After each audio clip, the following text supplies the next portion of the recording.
Today I am going to show you guys how to paint rain.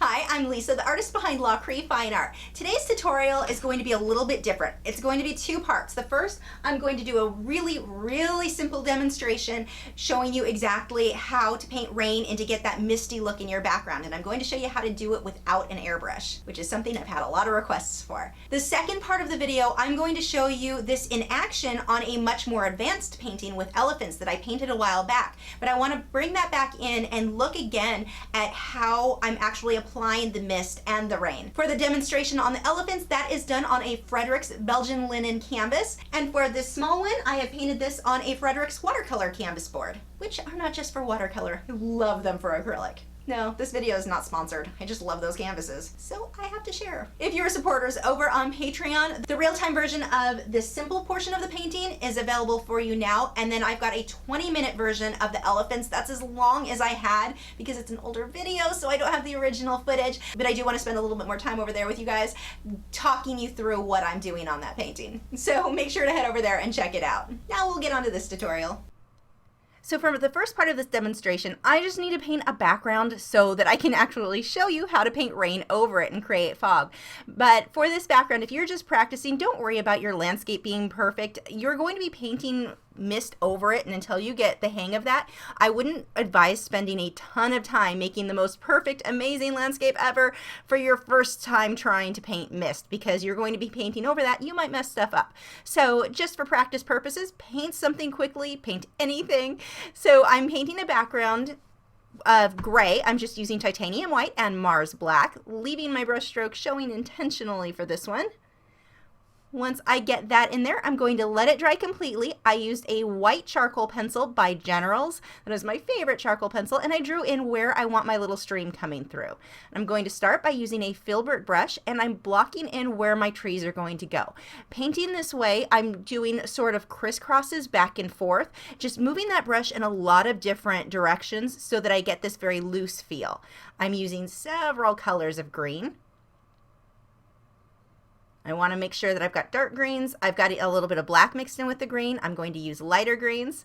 Now when I get down into the portions for the grass, I'm going to move, I'm using the same brush, but I'm going to switch and start making horizontal brush strokes so that I keep my perspective proper. If I start making vertical strokes for the grass, it's not going to look right for the grass in the background there. So I want to make sure that that stays horizontal.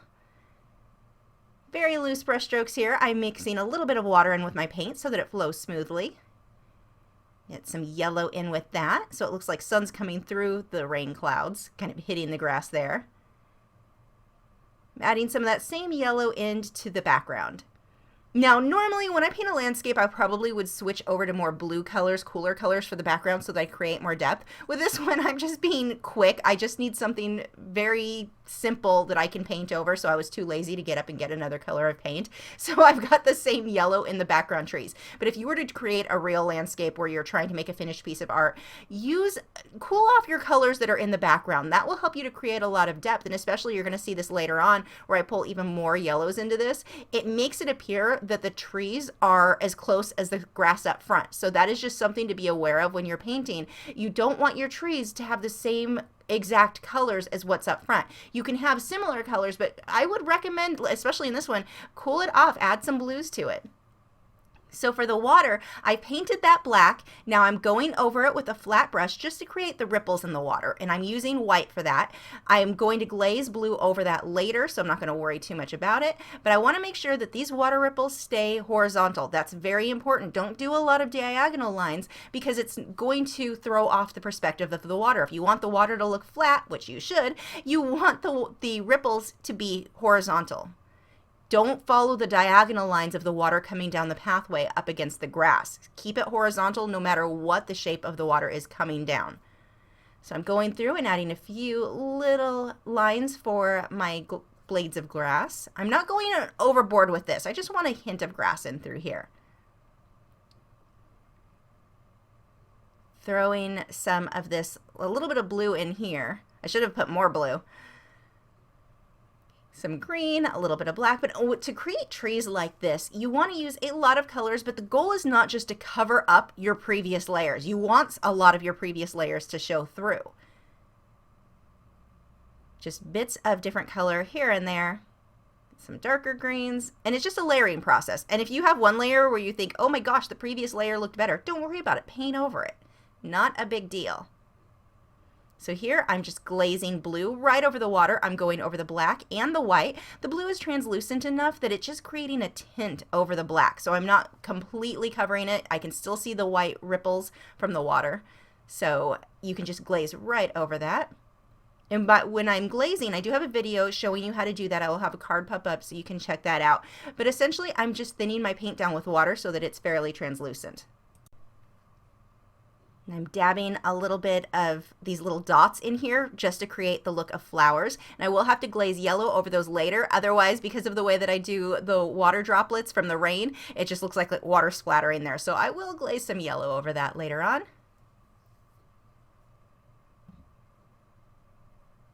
Now onto the fog. What I'm doing is taking my transparent mixing white, I'm blocking it in where I want it, and I'm taking a stiff round brush and smudging that out. I use the mop brush just to blend the center section that's wet. The mop brush really only works wet into wet. So that's where if I'm on the center section of that, that's all wet paint. But on the edges where I'm blending wet into dry paint, that's where I switch over to that stiff round brush and just smudge it out. You want to make sure that you let it dry completely in between layers, and you can layer on top of layer to get this look. The reason that I'm using transparent mixing white instead of just the titanium white is just too opaque. It's going to cover too much. The transparent mixing white gives you more of a look like airbrushing. So on to the actual rain. Now that I've got the fog in there, I am using a Taklon bristled flat brush. This is a new brush, so the bristles are really tight, very close together. And I'm just making little lines. I am using a mixture of the titanium white, and on some portions of this where I want the rain to be more translucent, like it's farther away, then I switch over to my transparent mixing white. And I'm coming in a diagonal here. You can make your lines straight coming down vertically. I usually will draw rain at a little bit of a diagonal. I want to make sure that they're all going about the same direction. I don't have to be perfect or take a ruler, but I do want it pretty close. I don't want a lot of curved lines. Once I get the rain in there, I'm going to come back through with a liner brush and I'm going to create little splatters anywhere where it's hitting a hard surface. So water, if it was on a sidewalk, I would have it bouncing off the concrete there. You'll see when I get to the elephants, I'm going to have the water bouncing off the elephants' backs. I'm not going to have these splatters on the grass though, because it would just kind of absorb into that. And this is where you can see the white dots from the flowers almost look like rain splatters, so that's why I'm going to glaze yellow over that later, so it makes it obvious that that's supposed to be flowers. But just these little teeny splatters. As I move onto the back, I'm just switching over to dots. When I'm up close, closer to the viewer, I'm doing basically a V with little furry lines coming out of it. Adding a little bit more fog in there. And you can continuously layer to get it as foggy as you want. So once that is done, I'm going to show you on my elephants how I took this same technique and applied it to a bigger project. Let's see how it looks in action. So there is the finished one here. Oh, glazing some yellow over those flowers. Now we will move on to the elephants. So with the elephants, the first thing that I did was paint my canvas gray. I'm going to loosely paint in my clouds. I don't need these to be perfect because I know I'm going to come back through with the airbrush. So with this one, I'm going to show you how the airbrush is used. I splattered the look of sand on the ground by just flicking paint from my paintbrush of white, grays, browns, and blacks. Now I'm blocking in where the puddles are for the water. Now notice how harsh my lines are here, where the water transitions from that into the sand. It looks ridiculous, like it's just floating there. That's going to make more sense later when I come back through with the airbrush. And the airbrush portion is really quick. You won't really see what I'm doing there because it is such a quick part of the process. But notice as I'm painting, everything looks almost like I've cut it out from something else and pasted it on here. It doesn't really blend in with the background. I don't need to worry about that. That's what the airbrush is going to do for me. Or if you're using the transparent mixing white, you can do the same. I'm going to end up softening all of those lines. Now for this elephant, what I'm doing, I don't care if all of my wrinkles are exact to the reference photo. They're not even that close. All I really need is to make sure that they're going in the right direction and that they're curving where they need to. But I'm doing a lot of crisscrossing back and forth with this larger brush to create the look of wrinkles. But a lot of this is going to get covered with that the misty look from the airbrush, so I don't want to put too much detail. I can come back and add more detail as I need to later on once I'm done creating the mist if I realize I want an area to pop out a little bit more. But knowing that most of this is going to get covered, I just need to block it in so that it's close, not exact. This is all being done with Liquitex Basics. This one I'm working on a Fredrix Linen canvas. These are super, super smooth, so it's really nice on something like this where I want these smooth lines for the elephant and for the airbrushing.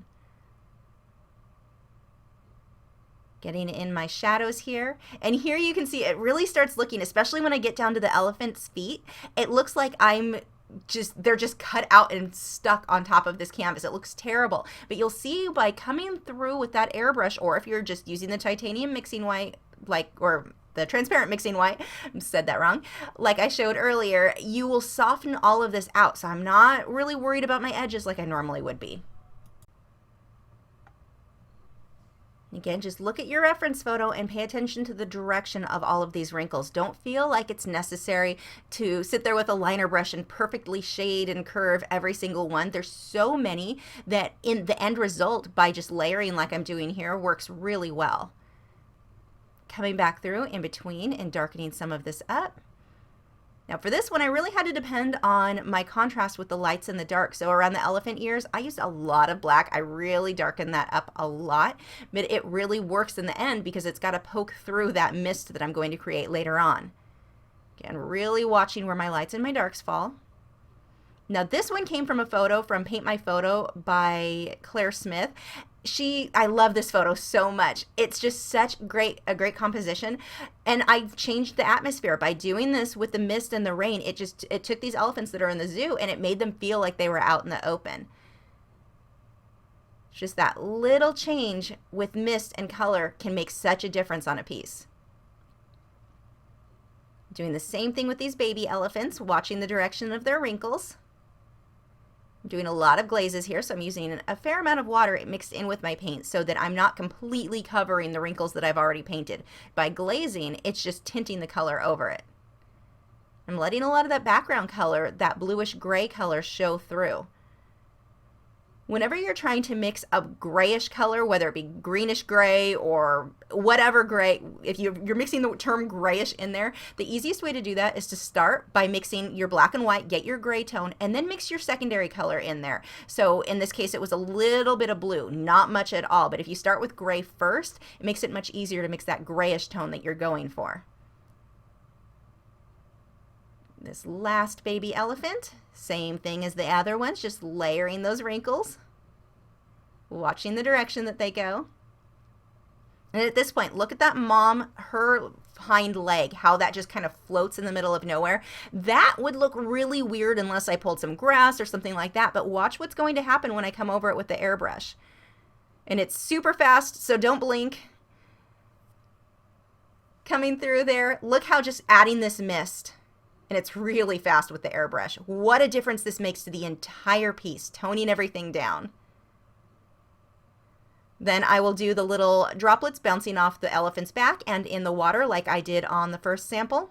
And that is it.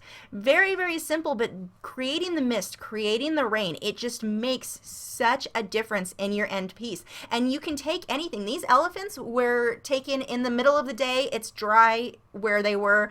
There was no water anywhere, but you can take any subject and use these techniques and make it appear like they're walking through the rain.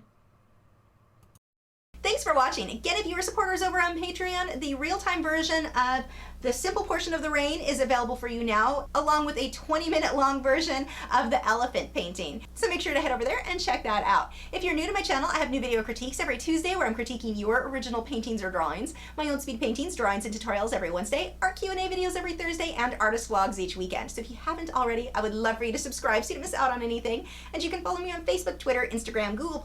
All of those social media sites are linked below in the video description where you can keep up with news, my newest work, and see real-time clips of whatever it is I'm currently working on. I'll see you guys tomorrow. Did you notice my new furniture in here?